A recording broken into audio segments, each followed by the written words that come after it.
It's just that I think the public needs to be informed. We need to be told the benefits versus the risk. We need to know what we're facing. Well, the darker side of the polio vaccine, and what nobody knows, is that Jonas Salk has pointed out that in the last 10 years in this country, 2/3 of all the cases of polio have been vaccine-induced. How many cases is that, Bob? How many cases, Bob?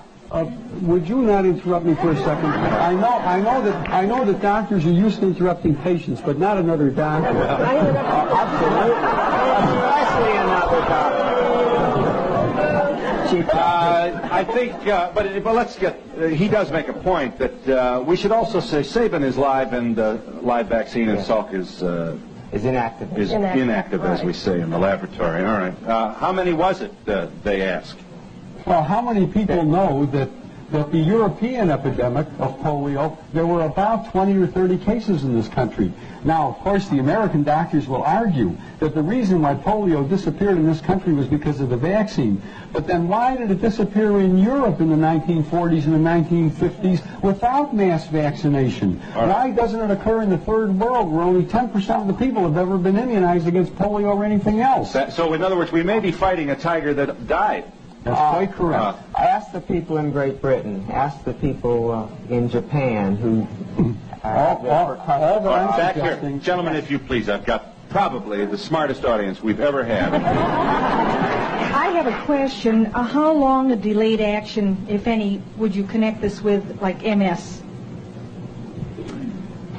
Is MS a possibility? Would multiple sclerosis be one of the possible results? As a matter of fact, there's a new publication that just came out from John Hoffman, who's a close associate of Tony Morris's, that gives the references linking MS in later life to the early introduction of live virus vaccines like measles and like some of the others that are live viruses. Now, at the present time, I would recommend that anybody who has MS or amyotrophic lateral sclerosis, or any of those degenerative neurologic conditions of later life, carefully review their vaccine histories. I would also like to comment to that, because in connection with my case, I've been doing some research. Let me tell him once again, Ms. Gundy, that you are a Guillain-Barré victim contracted following your receipt of the swine flu vaccination. Yes, and I am in the process of writing a book about my experience, and in the process I've done considerable research.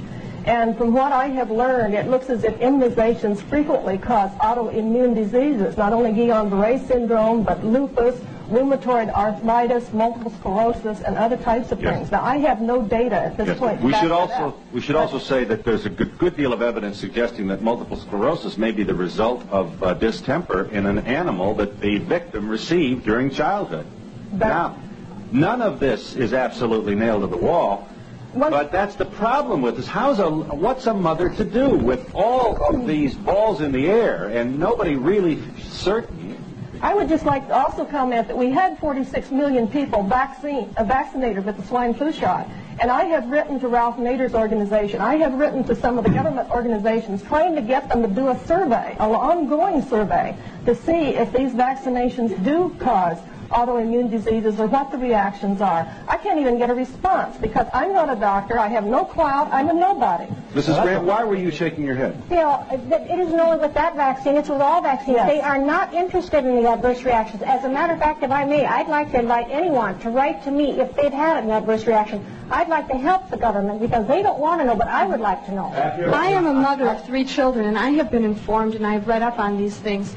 And I chose not to vaccinate my children, but when they get to school, why is it that I have to fight for my rights as a mother and the choice I've made? Let me just quickly, we're long, but that's a very important question. Here are the states in which you either have the totally free decision about whether or not to vaccinate, or we're calling them loophole states, states where they're not going to send your child to solitary if you don't have his card, you know?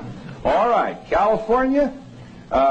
Not all children must be immunized in these states. Some require religious reasons. Some places there is a bureaucratic humma you have to go through to prove that you're this or that. And others it's probably easier. So just for the sake of simplifying this, Colorado, Idaho, Indiana, Iowa, Louisiana, Maine, Michigan, Minnesota, Missouri, Montana, Nebraska, North Dakota, Ohio, Oklahoma, Pennsylvania, Rhode Island, Utah, Vermont, Washington, and Wisconsin. If your state is not on there, it means that your child is going to be left at the kindergarten door feeling very, very much an outcast because he didn't get his immunization shots. And we'll be back in a moment.